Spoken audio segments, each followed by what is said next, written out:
Pilar naman sa lalawigan ng Abra, lapdos ang inabot ng isang taong gulang na batang babae nang aksidente siyang malublob sa kawa ng kumukulong tubig.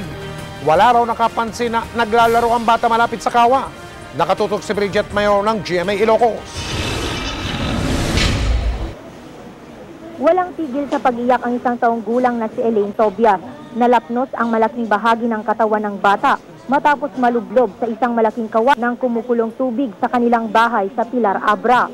Ayon sa ina ng bata, nagluluto raw ng mais ang kanyang mga kamag-anak habang naglalaro ang bata malapit sa kalan. Naliligo raw siya noon kaya pinabantayan muna niya ang anak, pero nang tanggalin ang kawali sa kalan. Naandangan na siputan nga. Hindi raw napansin ng mga nagbabantay na lumapit pala roon ang bata. Naatrasan siya ng isa sa mga nagluluto at tuluyang napasubsob sa kawali.